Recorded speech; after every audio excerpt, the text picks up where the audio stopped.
Hello guys everyone, কি অবস্থা সবার? আশা করি সবাই ভালো আছেন। তো আজকে আমি আপনাদেরকে শিখাবো কিভাবে ফেসবুক আইডি প্রফেশনাল মুড করবেন।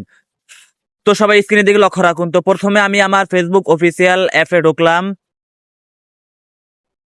সেখান থেকে ফেসবুক অফিসিয়াল অ্যাপে ঢোকার পর সেখান থেকে আমরা চলে যাব ওই যে কোনার যেখানে হালকা একটু ছবি দেখা যায়, আমি স্ক্রিন করে দেখাইতেছি। এই যে সেখানে আমরা ট্যাপ করব। সেখানে ট্যাপ করার পর সেখান থেকে আমরা সোজা চলে যাব ওই যেই চ্যাটিং এর মতো একটা অপশন দেখায়, ওই চ্যাটিং এর ভিতরে। তো আমরা সেখানে যাওয়ার পর এখানে একটা টিপ দিব।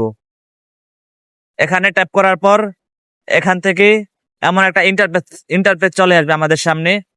তো এখান থেকে একটু স্ক্রল করে আমরা নিচনের দিকে যাব। এখান থেকে একটু স্ক্রল করে আমরা নিচনের দিকে যাব। তারপর এখানে আমরা কিছু অপশন পাবো, যেমন এখানে একটু স্ক্রল করে আমরা নিচনের দিকে যাওয়ার পরে একটা অপশন পাইছি আমরা, প্রফেশনাল মুড। হ্যাঁ, হাউ পিপল, যে আমি দাগ দিয়ে যে লেখাটা দেখাইতেছি সেখানে আপনারা ট্যাপ করবেন। তো সেখান থেকে ট্যাপ করার পর সেখানে আমরা অনেকগুলো পাবো। যেমন এখানে আপনি দেখবেন যে আপনার উপরের ইয়াগুলো এভরিওয়ান দেওয়া আছে কিনা। যদি এভরিওয়ান দেওয়া না প্রেন থাকলে এভরিওয়ান করে দিবেন। তারপরেরটাও সেম, এভরিওয়ান পাবলিক করে দিবেন। পাবলিক করে এখান থেকে সেভ করে দিবেন। তারপরে আমাদের এখানে কাজ শেষ। তো এখান থেকে সেভ করে দেওয়ার পর এই যে আমি দেখাইতেছি, এই যে এটাকে যদি প্রেন বা অন্য কিছু থাকে তাহলে এখান থেকে সেভ করে দিবেন। সেভ করে দেওয়ার পর এখান থেকে আমরা সোজা চলে যাব একটু নিচে আসার পরে যে এখানে একটা অপশন আছে যে ফলোয়ার এন্ড পাবলিক কন্টেন্ট। তো আমরা এখান থেকে এটাতে ট্যাপ করব। এটাতে ট্যাপ করার পর এখান থেকে আমাদেরকে এমন ইন্টারফেস চলে আসবে। তো এখান থেকে যে দেখাবে সবকিছু, এই যে উপরের যেই how can your follower on এখানে সবকিছু পাবলিক দেওয়া আছে কিনা আমি লক্ষ্য করবেন। পাবলিক দেওয়া না থাকলে এখান থেকে পাবলিক করে সেভ করে দিবেন। হ্যাঁ, এখানে এভাবে প্রত্যেকগুলা করবেন, যে আমি দেখে দিতে আছি। এই যে এখান থেকে পাবলিক দেওয়া আছে কিনা পাবলিক চেক করে এখান থেকে সবগুলো পাবলিক করে দিবেন। ফ্রেন্ড থাকলেও পাবলিক করে দিবেন। তো সেখান থেকে সেভ করে দেওয়ার পর আবার এর পরের অপশনটাও সেম পাবলিক করে দিবেন। এই যে আমি দেখে দিতে আছি, এভাবে পাবলিক করে দিবেন।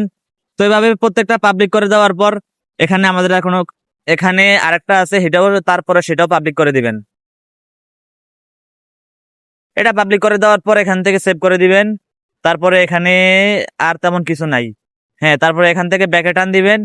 ব্যাকে টান দিয়ে এবার আপনি আপনার পূর্বের জায়গায় চলে যাবেন। এখান থেকে আবার ব্যাকে টান দিয়ে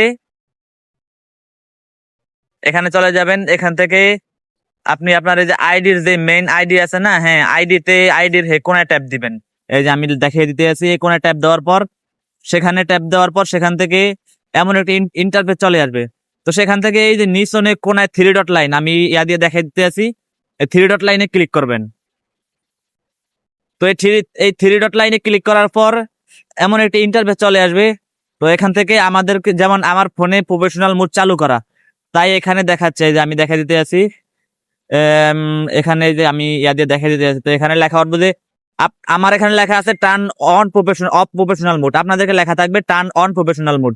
তো এটাতে ট্যাপ করবেন। আমার এখানে কন্টিনিউ লেখা আছে, মানে এটা চলমান আছে, তাই এখানে কন্টিনিউ। কিন্তু আপনাদেরটা কন্টিনিউ থাকবে না, আপনারা সেট করে নেবেন। তো এখান থেকে সেভ করে নেওয়ার পরে আমার এখানে টার্ন অফ, আপনাদের সেখানে থাকবে টার্ন অন। তো এটা সেভ করে দেওয়ার পর সেখান থেকে আবার ব্যাকে চলে আসবেন। সেখান থেকে ব্যাকে চলে আসার পর